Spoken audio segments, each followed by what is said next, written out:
Just a 2-minute warning. We'll get started in about 2 more minutes.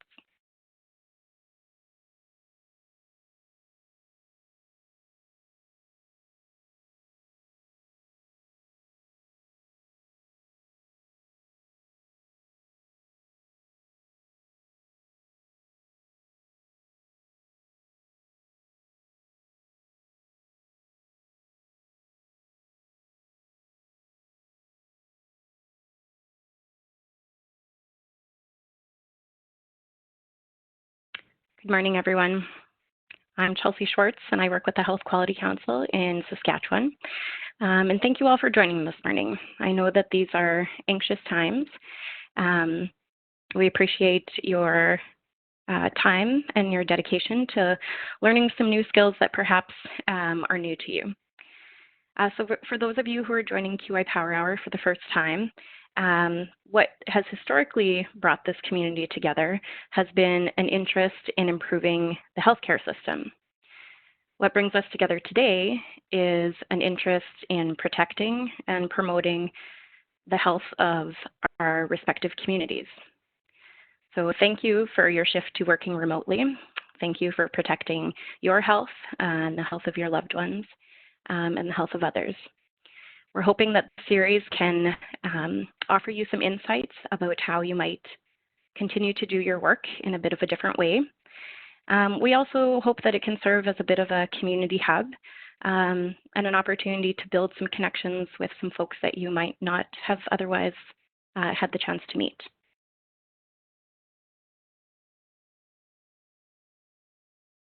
So as part of our personal and organizational commitment to the Truth and Reconciliation currently happening in the country of Canada, we like to start off our sessions by acknowledging the land that we're meeting on. So today, I'm joining you from my home office in Warman, which is located on Treaty 6 territory and the traditional lands of the Dakota, Lakota, and Nakota, and the homeland of the Métis. I invite you to reflect on where you're joining us from and also share it with your colleagues in the chat. So for those of you who might be new to WebEx, I'll just let you know how you can participate on the chat today. So towards the bottom of your screen, you'll see a toolbar that emerges when you hover over it. From here, you can click the message bubble, and it will launch the chat to the right-hand side of your screen. So we'll just encourage you to send your comments to all participants so that everyone can be part of the conversation. So you can share either the treaty if you know where it is, or you can just say the community that you're from. So welcome, Linda from Treaty 4. Sean joining us from Saskatoon. North Battleford from Kim. Regina. Excellent.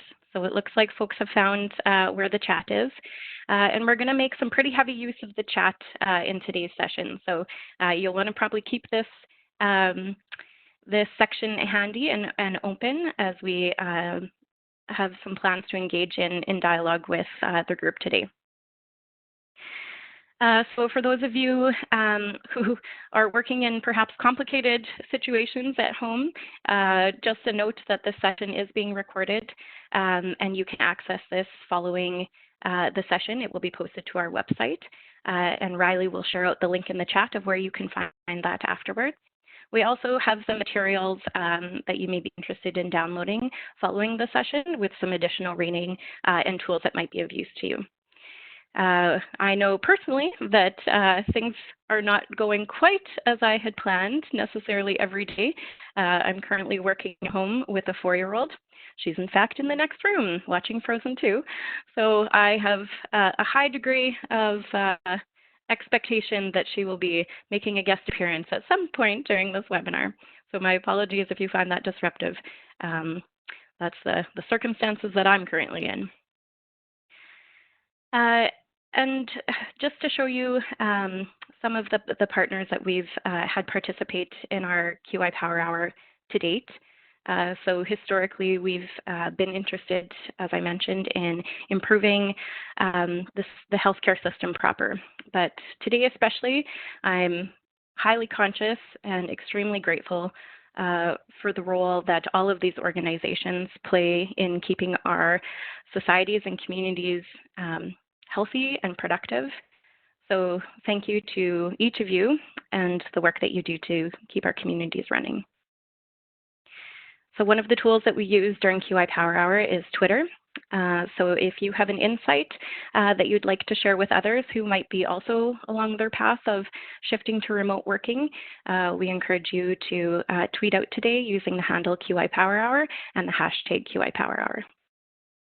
And with that, I will invite Caroline to introduce herself. All right, thanks so much, Chelsea. So good morning, everyone. For those of you who don't know me already, my name is Caroline Beck, and I'm a patient engagement specialist with the Saskatchewan Centre for Patient-Oriented Research, based with the Health Quality Council. I myself have been working remotely about 90+% of the time for almost 2 years now since I joined the Health Quality Council. So my regular day-to-day office work is based from my home, although, up until recently, I did travel quite a bit as well to attend meetings and connect with my team and all those kinds of things. So over the past 2 years, I've gathered quite a bit of experience in terms of navigating this remote arrangement, and I'm really looking forward to sharing what I've learned through that process with you all here today. And as I mentioned, my name is Chelsea, and I work with the Health Quality Council. And I have to date not considered myself a remote worker, though I have worked from home on occasion. This is definitely a different dynamic. I do have some training and some experience in virtual collaboration, which I'm happy to share with you folks today. But I think that both Caroline and I would admit that we are not experts in this field, but we are interested in sharing what we know and encourage you to contribute to the conversation and let us know what insights you have about working in this new environment as well. Awesome. So just a couple notes on what we're hoping to cover today.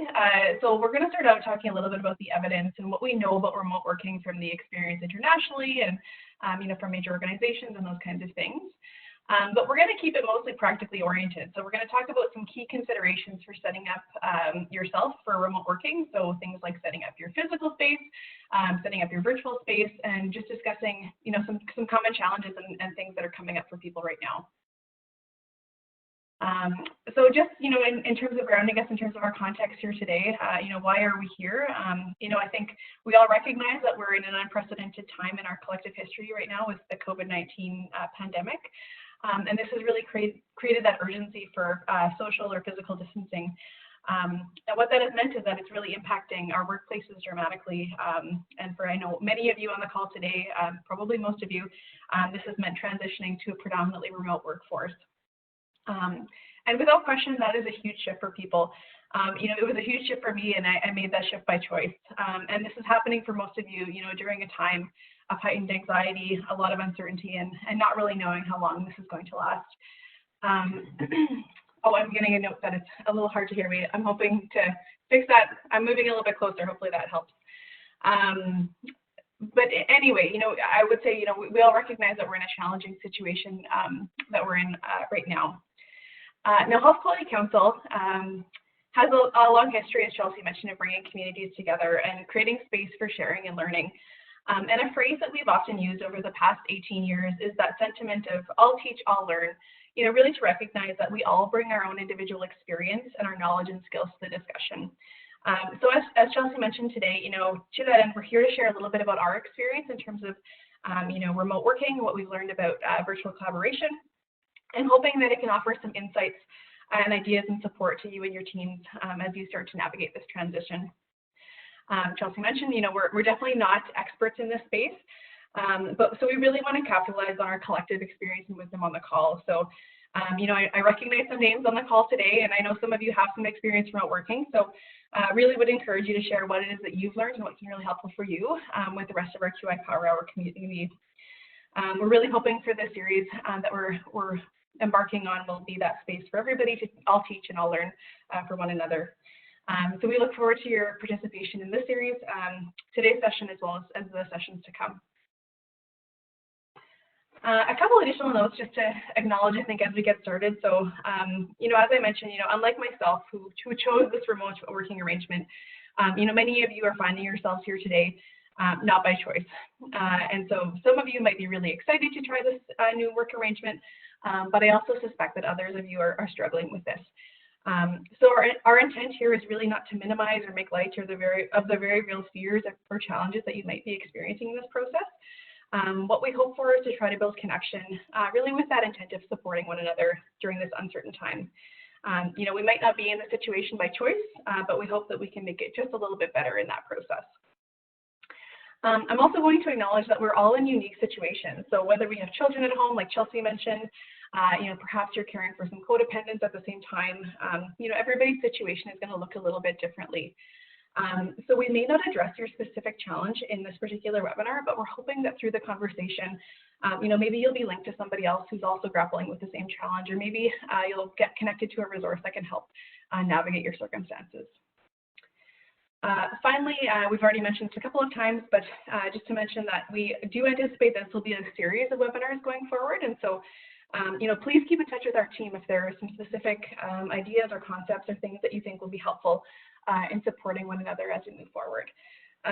Our next session is going to be focused on hosting virtual meetings. And so we will have a link for that at the end of today's session if you're interested in signing up for that. So I think with that, we're going to dive in and start with telling you a little bit about HQC's experience. So Health Quality Council has had remote working arrangements in place for some time, and we've been continually increasing our staff's capabilities and capacities in virtual collaboration in the last several years. We have had options for staff to work from home periodically. However, normally, almost all of our staff are physically located in the Saskatoon office almost every single day.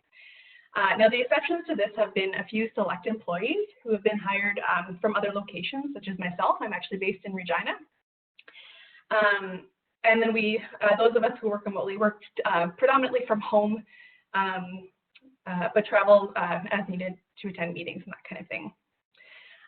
So what this has really meant for our organization is that we have had the infrastructure in place to support remote working and working from home as needed, but this option hasn't been the main option for the vast majority of our staff.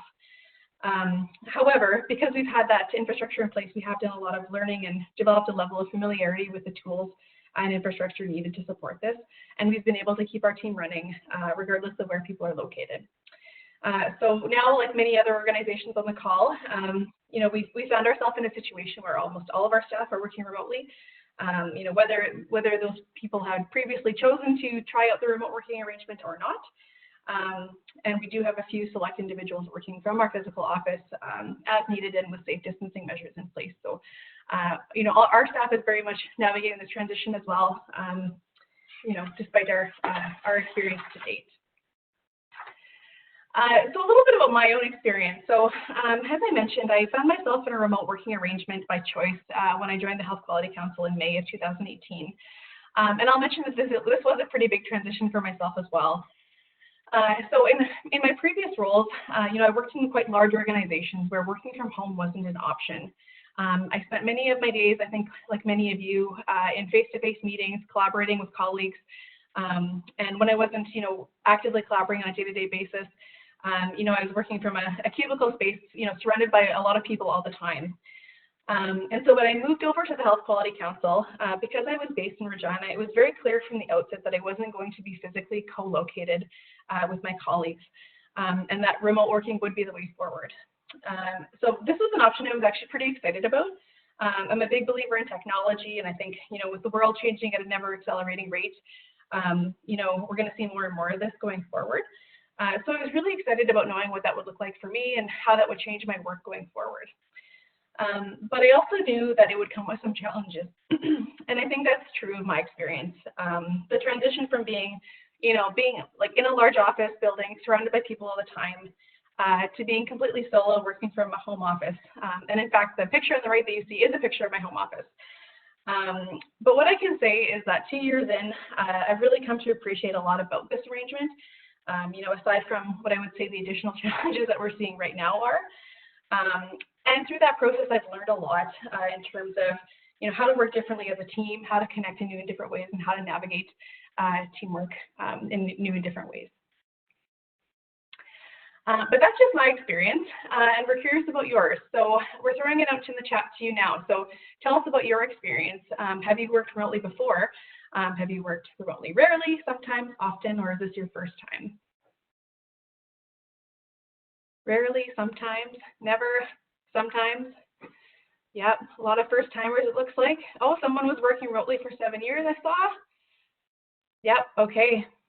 So it looks like we have quite a bit of experience. A couple of folks on the call that have certainly got a lot of experience. So please, I mean, throughout the call, let us know some of the things that have been working well for you. This is a great opportunity to share what you've experienced. Lots of first timers. Okay, that's great. Thanks for sharing that, guys. So we're going to change gears a little bit and talk a little bit about what the evidence says. So what is it that we know about remote working? Well, first and foremost, there's a number of upsides that have been demonstrated, around the world. And I would say first and foremost that remote working is not new. A 2017 study found that actually 43% of American workers work away from their team members at least some of the time. And that number continues to increase year over year. I think a number of factors play into that. More and more people are interested in trying remote working, and more workplaces are making this an option for staff. So this is really a trend that continues to increase, and I think will continue to increase over time. On a personal note, I'd be really interested to see how those numbers change, and we see the other side of the current situation we're in. So I guess we will wait and see on that. Second, I would say, technology continues to improve our ability to stay connected outside of physical walls. When you think back that the laptop was such an important shift in mobile computing technology, and really changed the game, I would say, at that time.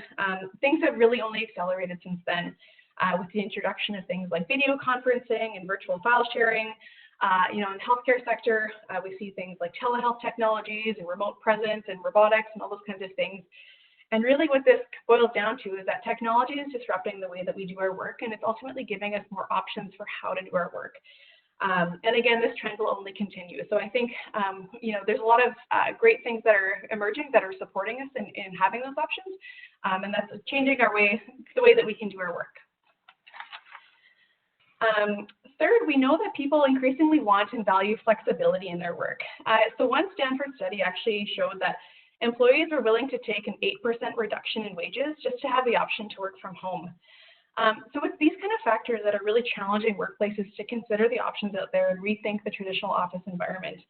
And then finally, I would say that there's evidence that remote work can be really successful and even potentially more productive in certain environments than a conventional office environment.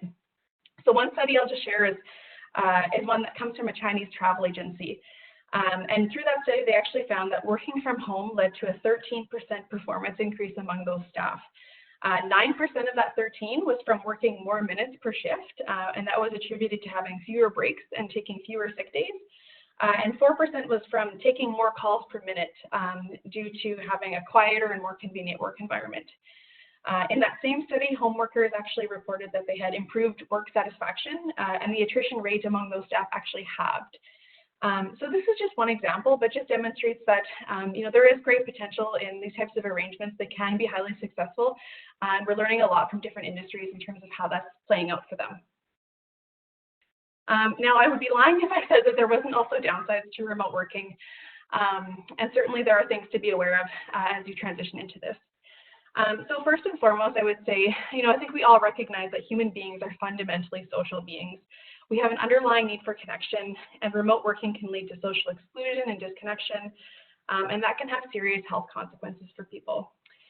For me, what I've found has been really helpful is having the balance of in-person connection points, and of course, this isn't an option right now. But going forward, if this is something that you're thinking about, it is really important to have the balance of in-person connection to build trust and to strengthen relationships and really support each other as a team. Some other downsides to be aware of is just that remote workers are especially at risk of feelings of loneliness, as demonstrated by a 2018 study. People who transition to remote work are often worried that they're not going to get the same level of social stimulation. They feel that they're not going to be as motivated or engaged at work. And I know certainly my extroverted colleagues at HQC who have now transitioned to remote working are certainly feeling this as well. So know that if this is something you're experiencing, you're definitely not alone. it is something that a lot of people are feeling and do feel as they transition in this way. Finally, I'll just mention that remote workers are at increased risk of burnout, and that happens for a variety of reasons. For some people, they feel a level of indebtedness to their organization because they are given this extra flexibility to manage their work a little bit more autonomously. So what that sometimes results in is putting in extra hours beyond what you normally would have if you were in an office environment. In other cases, people struggle with challenges with work-life balance, and that's because where you live is where you work, and certainly I can attest to feeling this as well. And so what I would say is no matter what's driving this, it is a real risk for remote working and something to be aware of as you transition into this type of work.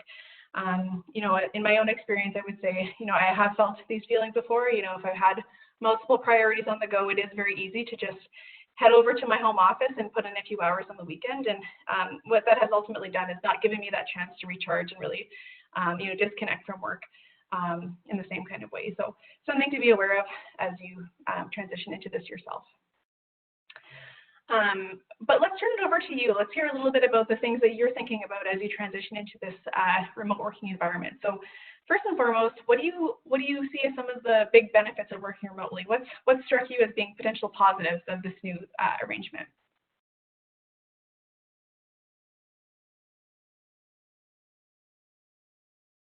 Some sunlight, natural light for sure. Yeah, you have a bit more control over that. Lack of distractions and commute. Happy to hear you're not feeling distracted, Jory. Fewer interruptions, increased productivity, no commute for sure. That's definitely a benefit. Buying less gas for sure. I'm noticing even in our household we're using a lot less gas these days. Can sleep in a bit for sure. Jumping on the floor and stretching between meetings. Definitely. So looks like you guys are seeing a lot of benefits, which is great to see. Important to also think about the positives when it's a transition that you're making, maybe not by choice. I just wanted to share some results of a study that also kind of asked these questions. So this study actually is an annual study that is done by a company called Buffer, where they survey about 3,500 remote employees every year. And these are some of the benefits that they saw. So, very much like the things that you guys have identified, there's great benefits to having a bit more of a flexible schedule, having more flexibility to work where you want, not having that commute, being able to spend a bit more time with family. Although some of you are probably maybe overwhelmed with family time, seeing that you're in a bit of a different circumstance at this point. And that ability to work from home, that's certainly something that a lot of people appreciate about this. Now let's talk about the flip side of that. So what are you seeing as some of the biggest challenges of working remotely? What are you struggling with? What are some of the things that are front and center for you as being challenging?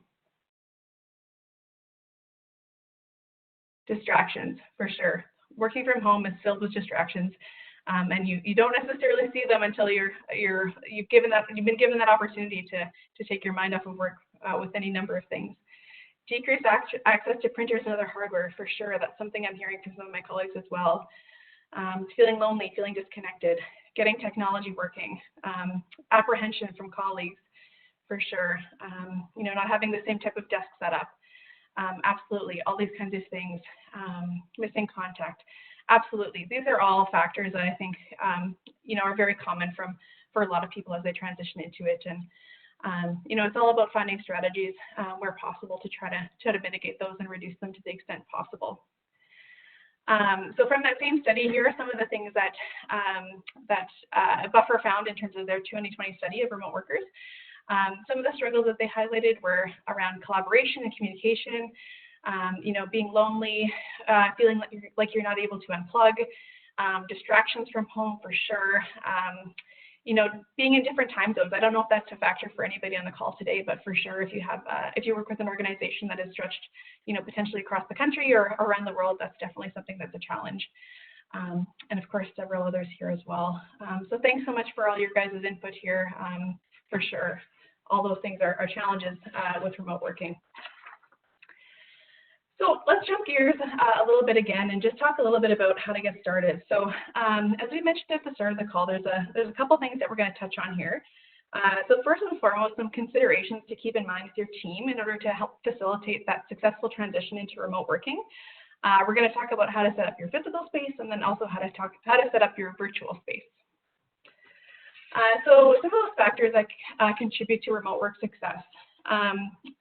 There's just a few that I'm going to cover here today, but what I would say is that many of them are similar to what you would see in a traditional or conventional office environment, but with that added virtual element. So first and foremost, it's all about establishing reliable and regular communications channels with your team. So in a virtual environment, you no longer have that experience of bumping into colleagues and sharing information through that chance encounter. So there's no more of those water cooler moments that you'd be familiar with in an office environment. Instead, you really have to give some intentional thought around how and when communication updates are going to be shared among the team. So there's lots of options here, I would say. So for example, you could implement daily huddles via a virtual technology. You could establish regular weekly or bi-weekly team meetings. You could set up some virtual one-on-ones to check in with each other. You can also look at some asynchronous communication methods, whether that's email or text or chat or whatever the case may be. The important thing here is to make sure that you make these channels explicit within your team and make them well understood in terms of how to use each of them and when to take advantage of each of them. Having that clarity really helps people feel connected and know how they can expect to hear from you and to hear from each other throughout the course of a workday. The second thing I would say is just around enhancing information flow, especially between management and staff. So, as a remote worker, what I would say is, generally speaking, the only information that you receive is that which is intentionally pushed out to you. So consider that when you're sharing information. Think about things like, for example, is there a way for someone to catch up if they're not able to attend the meeting? Are there ways to capture information in a format that's visible or accessible later? So an example that I would share is that we do a lot of team huddles at HQC, and so when we had people working in the office, often people would be capturing things on a whiteboard live in person, and of course I wasn't there because I was in Regina. So what we would do is that after our meeting, somebody on my team would actually just take a picture of the board and send it to me through our chat channel. And what this gave me the opportunity to do is to actually just refer back to that board because I can't just walk down the hall and take a look at it and remind myself what's on it. So it's little things like that, but they really do make a big difference in terms of making sure that you have the information that you need in front of you to do your work. The third thing I would mention is just around clarity of roles, tasks and expectations, and that becomes especially important in virtual environments, again, because people aren't necessarily running into each other as often or have those organic opportunities to check in. So the more clearly articulated that team norms and expectations are, even simple things like, is there an expectation to answer emails outside of work hours, just the greater likelihood of success. And then finally, I'll just mention, that need to build connection and cohesion within your team, including those regular check-ins. Because isolation and burnout are such a risk with remote work, it's really important to keep a pulse on how people are doing and ensuring that people are mutually supporting each other throughout their work. Just beyond that, teamwork is all about having strong interpersonal relationships, and the more connected that people feel to one another, the more effective the team is likely to be. I can say from my experience, I felt very much supported when I joined HQC. I had, regular check-ins on a weekly basis with my directors, and I always had team members reaching out to me and connecting on various things. So this really made a difference in my experience, and I think it's a way to support each other, especially as we all transition into this remote working arrangement.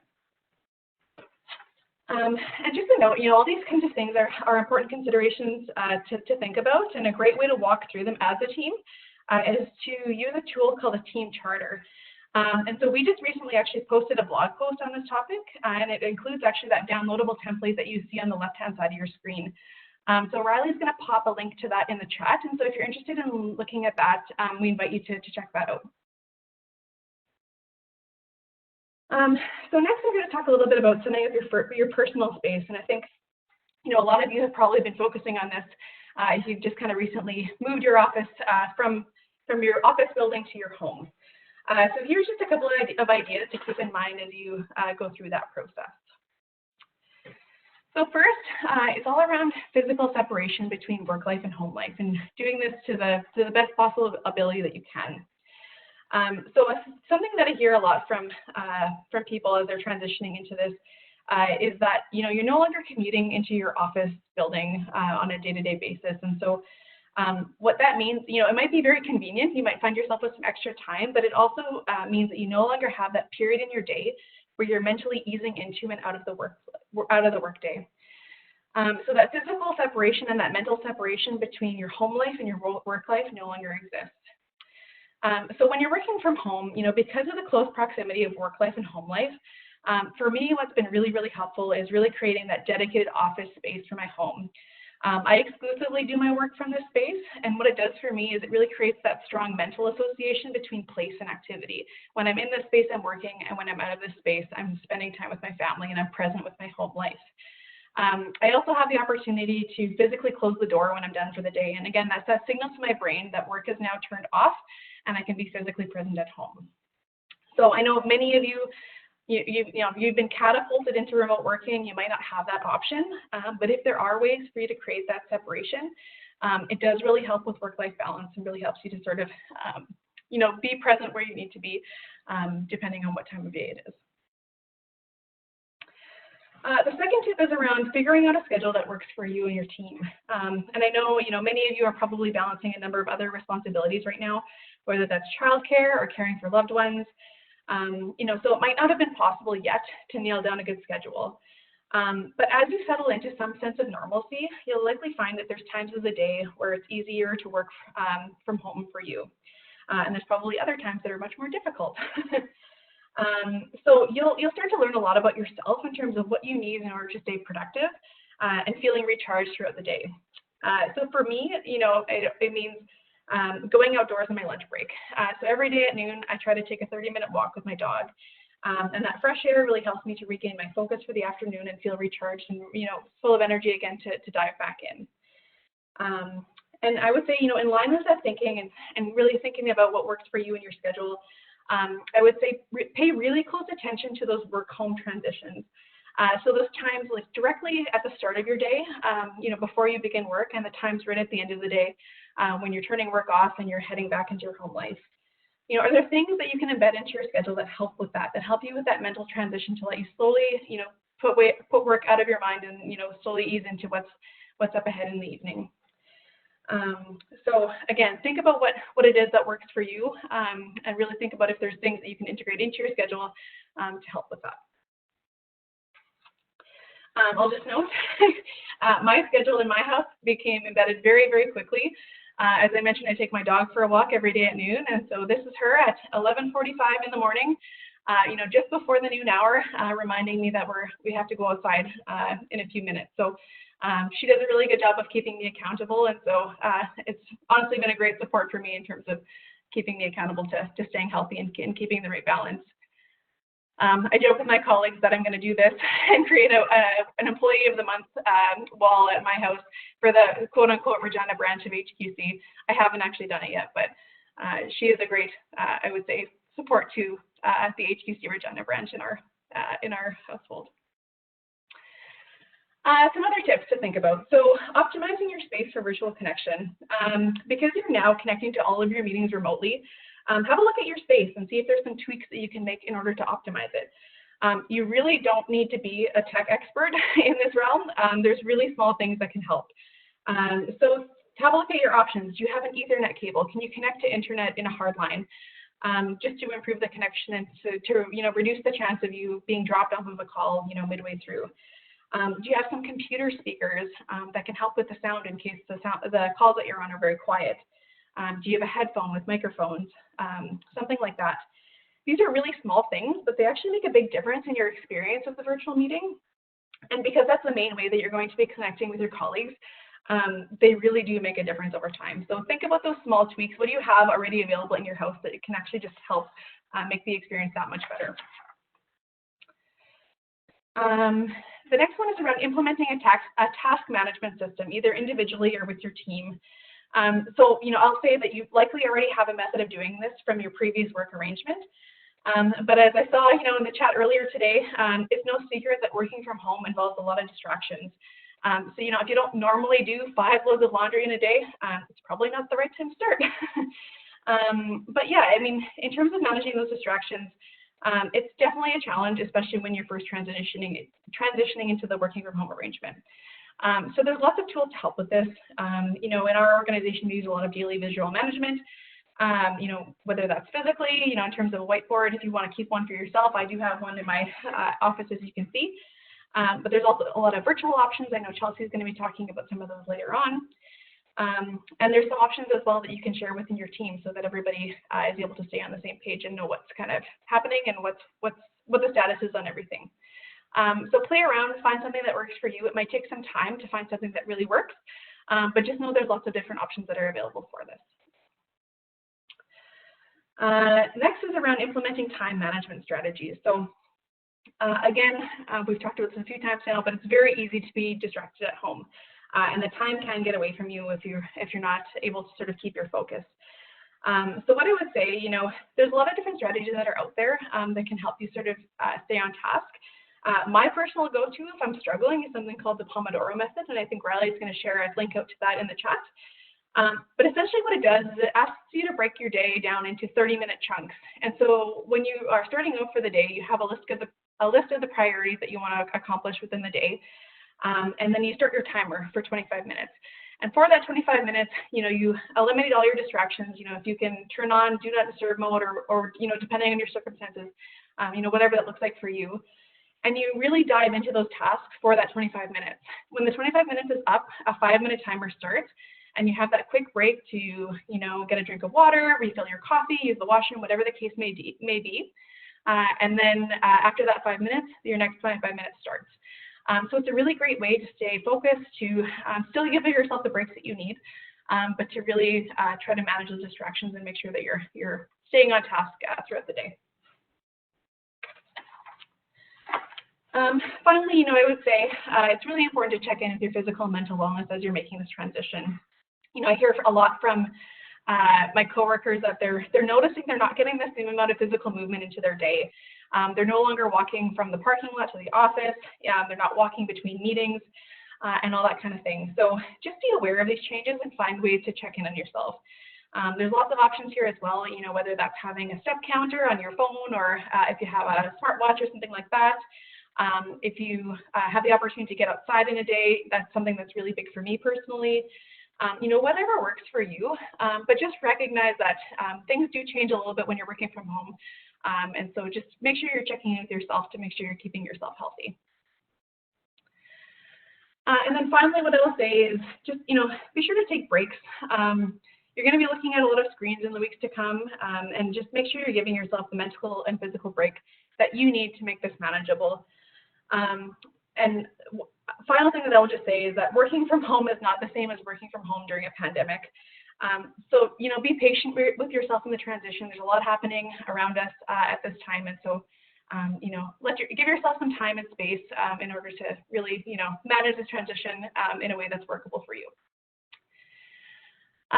So those are some of the tips that, you know, I certainly see as being helpful from my experience, but I really would be interested in your thoughts as well. So, you know, what are you thinking about and what are you keeping front and center as you set up your space? What's been helpful? What's a struggle? What advice do you have to share with others on the call today? Lists, keeping lists for sure. Absolutely. I have a lot of lists on the go at any given point in time, and I find that really helpful to keep things on track. Other thoughts, keeping the desk clean and organized for sure. It's easy for clutter to take up your space, especially when you're working from home. Online yoga over lunch break, absolutely. I've been amazed to see how many, you know, like fitness organizations and studios are making those options available to people. And I just love to see it because it's really giving people those options no matter what their situation is. Brought an office chair home from work instead of the kitchen chair table, for sure. I know a lot of people who are struggling. They had wooden chairs they were sitting on and they were finding it really uncomfortable. Communicating with my spouse to try to balance meetings and conference calls, for sure. You know, finding the right schedule and dividing and conquering between those of you in your household will be a really important strategy. Creating personal DVM, absolutely. Making sure that you're able to sort of keep track of everything on the go and dedicated to that. Awesome. Well, thank you guys so much for your ideas. Keep them coming throughout the chat. I did see a question about whether these resources will be shared. They are actually available as a printout, which you can find on our HQC website for the link about this session. And just, sorry, I just had a question about what a personal DVM is.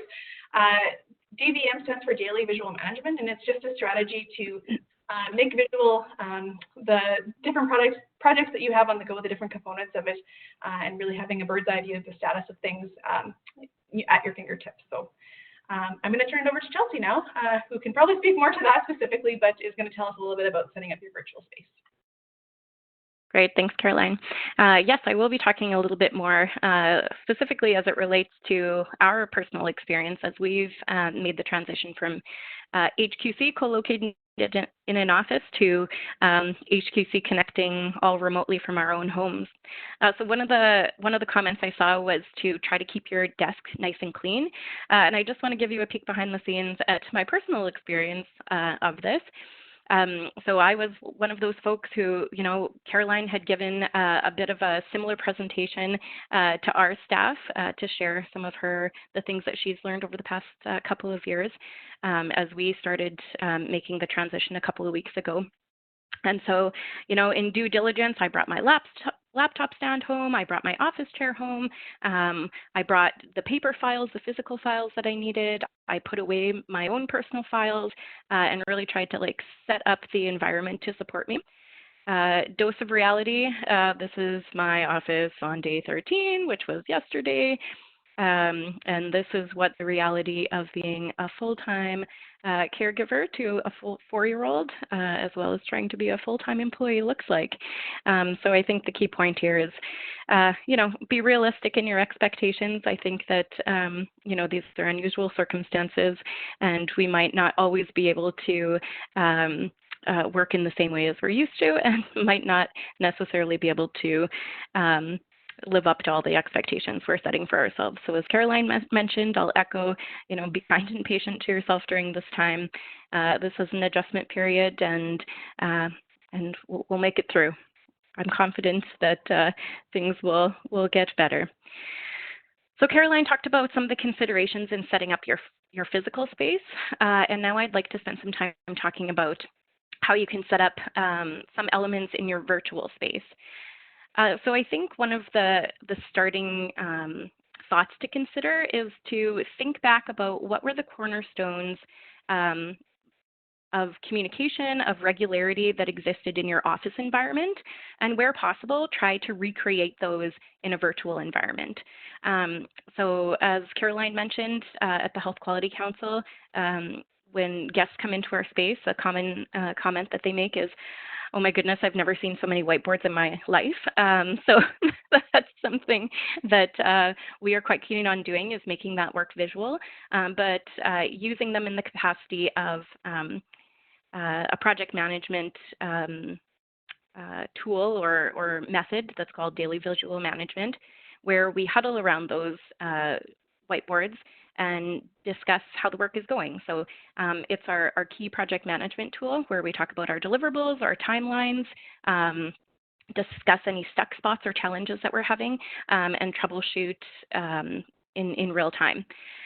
So our first point was to start considering ways that we could recreate some of those anchors and some of those things to give us a feeling of normalcy, or kind of re-give us some of our normal cadence that we would have in a normal operating environment.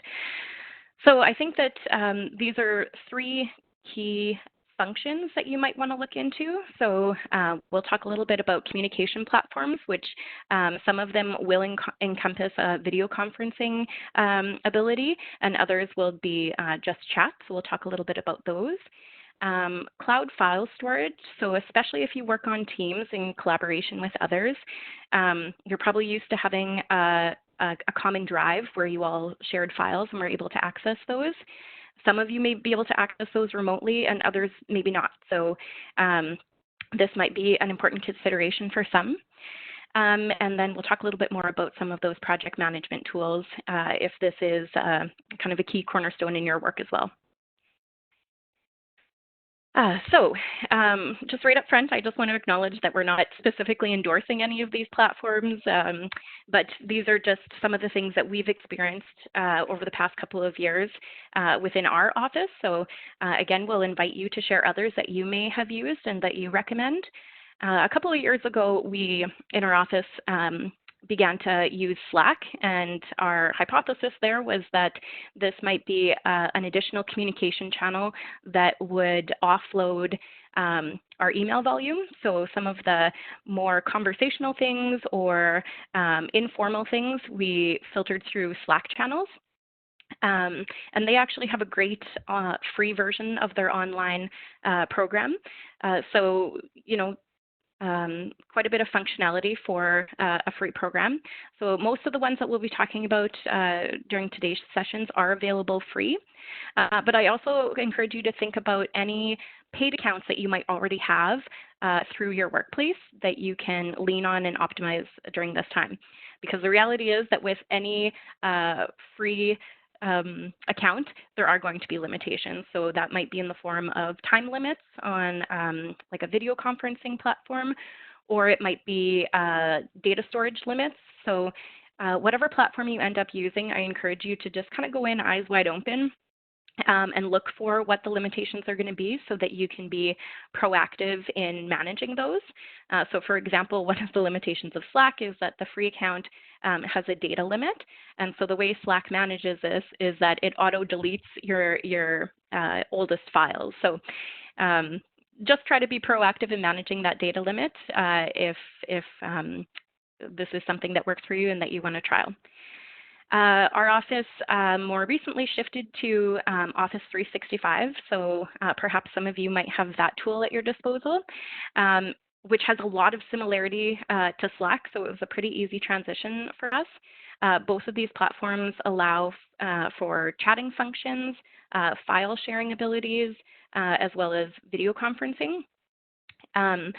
Just a note that there is a free version of Microsoft Teams as well that you might want to check out if you're looking for this type of functionality. Skype and Zoom are two very popular and well-established video conferencing platforms that we have also used in the past. Today, we're joining you from a platform called WebEx. So if you work in the Saskatchewan Health Authority, you might already have access to a WebEx account. Again, any paid accounts are going to give you a bit more functionality than the free accounts. And if this world is new to you, you might already be familiar with the application that you can download on your phone called WhatsApp. You can use this as a bit of a communication hub with your team. Just invite those folks to participate in a group chat, and this might be a way to stay connected. Or even just using FaceTime on your phone. That's a completely permissible way of connecting, especially if it's just one-on-one. My one recommendation, I suppose, on this front would be to for sure try out some different things, but also to create some norms and some parameters with the team that you're working with, versus having all 6 of these platforms play at the same time. It just might increase your learning curve, but also be conscious of the things that are translatable. So regardless of what communication or video conferencing platform that you'll use, there will probably always be a mute and unmute function. There probably always will be a way that you sign in and sign out. So while there's some intricacies across these platforms in terms of their differences, they'll also have a lot of key components that look the same. So in terms of cloud file storage or file sharing, we've talked about the capabilities of Microsoft Teams and Slack to accomplish this, but perhaps you already have a Gmail account and are used to using Google Docs. That's a great way to share files and kind of move to a stage of co-creation with your team members. Dropbox as well is a great free platform and has a fair amount of storage for its free plan. You can also integrate some of these platforms. So Slack is very adaptable to integrating other apps. So for example, we used Slack in a project management where we had both team participants from HQC as well as external. So we didn't necessarily have access to the same drive, so we couldn't all access the same documents. So our workaround to this was creating a Slack channel for our team members, linking in Dropbox so that we could share files with them, as well as linking in a Trello board. So Trello is a project management software, again, available free online. Some neat functionality of this is you can invite your team members to share this online board. You can assign team members to different tasks. And this is a way that you can communicate asynchronously with them, meaning that you don't necessarily need to be talking to them in real time. Trello is pretty structured, so if you're looking for a more kind of free-form platform to use, one that we've begun to use more extensively, that we even used for Caroline and I to co-develop this webinar, is a platform called Miro. And it's essentially an online whiteboard. So it gives you free functionality so you can determine what you want to build in there, but it's a great tool to collaborate with and to have a record of your conversation. So one to consider for sure. The way that we use this is in conjunction with a teleconference so that we can be looking at the same one, the same visual, as well as talking about it. So I see that folks have been commenting in the chat about some of the tools that they use. Google Hangouts, Jabber, any others that come to mind? A good flag in here. I see that someone, Kyle, you made the comment that Skype, Zoom, and WhatsApp aren't secure. That's a great flag, and definitely something that you're going to want to consider is the unique security and privacy restrictions that may exist in your organization. So all great considerations when you're testing and choosing your platform.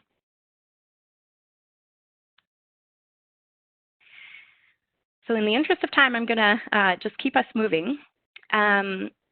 So some of you may have noticed when you signed up that we also had an online Q&A forum set up through the platform Miro. And we had a few people pose their questions through that. And it really boiled down to kind of two themes. So the first was, how can I work with kids around?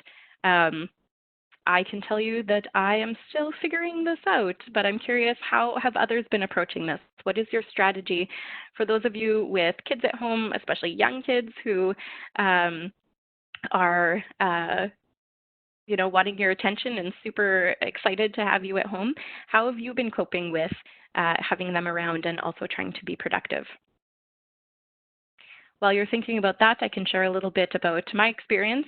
My personal approach has been maybe not palatable to everyone, but has been waking up at 4:30 to get a couple of protected hours in before my daughter wakes up. Great. Yep. Another 5 a.m.er. Welcome. Yeah. So to definitely maximize on the flexibility that we both need at this point in time, and that remote working arrangements grants us. So thanks for joining us, and in this all teach, all learn environment, we're definitely appreciating others' thoughts and comments on this as well. Another key theme that emerged was, what if I don't have dedicated office space at home?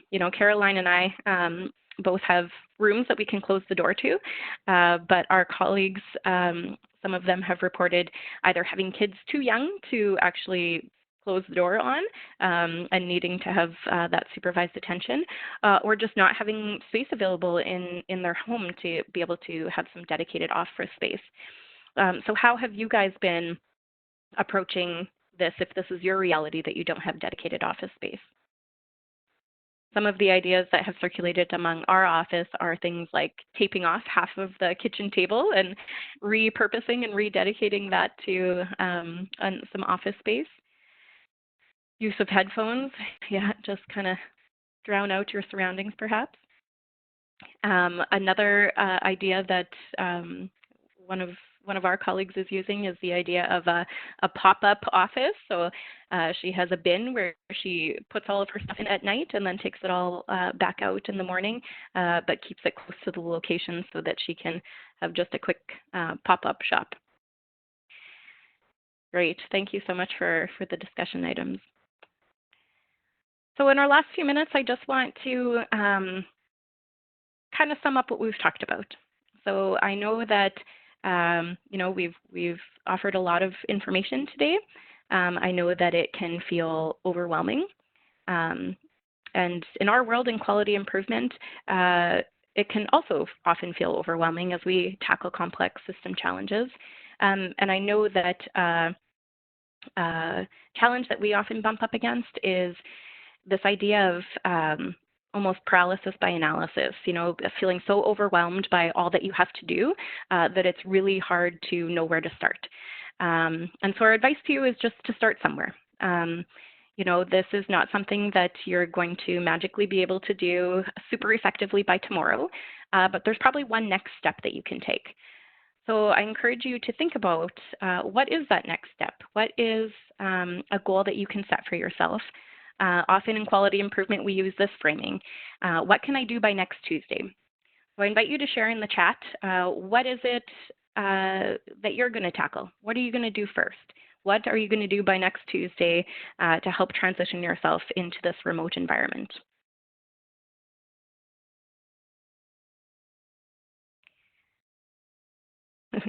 Carol's going to set up a whiteboard. Excellent. Good place to start. Get all the chaos out of your mind and onto the board. Look into some of the application. Work on a dedicated space. Fantastic. Great ideas. So what we wanted to present you with is a bit of an opportunity to keep this conversation going. Obviously, one way is to join us for the remainder of the series and to keep on this journey with us as we dive into different elements and explore different facets of remote working. But another way that we've set up is through a facilitation technique that we learned from one of our mentors in the world of quality improvement, named Dr. Helen Bevan, who uses this technique called randomized coffee trials. So some of you who work in quality improvement in Saskatchewan might be familiar with this technique. It's a technique that Helen uses quite often, both in person as well as in a virtual environment. And the idea here is essentially you sign up at this link below. You give us your name and the best way to reach you at, so your email address, and we'll randomly pair you with someone else who's been part of the conversation today. Someone who, much like you, is probably rarely or never worked from home. And then you have a chance to connect. So we offer you a question to get started, but where you go from there is completely up to you. So this is a neat opportunity to connect with someone that you might not have otherwise had an opportunity to meet, and to be a bit of a support to each other during this time, to share ideas and share support and share challenges and troubleshoot together. So if this is something that interests you, Riley has shared out the link in the chat and will invite you to sign up by end of day Monday, and I will email you your pairings by Tuesday. And then we'll encourage you to connect over whatever virtual form you choose. So you can do Zoom, you can do Skype, you can do FaceTime, whatever works for the two of you. So next up, as Caroline mentioned, we're really trying to be flexible and adaptive to meeting your needs as we go. So we kind of envisioned this series to be a bit of a scaffolding. So today we've covered some basic concepts. Next time we plan on getting a little bit more into the how-to. So we know that virtual meetings can be very painful. We'll tell you a little bit about how to make them a bit more palatable, and how to set yourself up for success, both with some pre-work and some considerations, as well as talking about the tech to support that. So if you have a question specifically on hosting a virtual meeting, we've set up another online Q&A through the platform Slido. So Riley is sharing out the link of how you can pose your specific questions on this platform, and Caroline and I will do our best to answer them within the session. So just in summary, I know sometimes it's helpful to have a bit of a roadmap to go forward. So in parting, we offer you this. Here's our suggested roadmap for you of how to get started. First, set up some time to think about how you want to set up your physical space. Try to set yourself up to be as comfortable as you can. Test out some of those virtual tools, sign up for the randomized coffee trial, get to meet someone new. In this environment of social distancing, we definitely want to continue to create opportunities for communities to come together. Join our next session if that's of interest to you. And we've also compiled a couple of downloadable materials that are available on our website. So we have some additional recommended reading items, as well as a few more tips from working from home. And in the spirit of continuous improvement, we'd really like to hear from you. So at the close of this webinar, you'll notice that a survey will be launched, and we fully welcome your feedback. Let us know what went well. Let us know what we can switch up for next time. We're committed to making these sessions as useful as possible for you, so we welcome your feedback. Just a note that WebEx might give you this prompt just telling you that you're being redirected to the SurveyMonkey site. So we encourage you to just click through to continue and provide us your feedback. And with that, just given our current climate, we offer you 2 parting thoughts. The first is to please remember to wash your hands and don't touch your face. So thanks everyone, stay well, and we'll hope to see you again next week.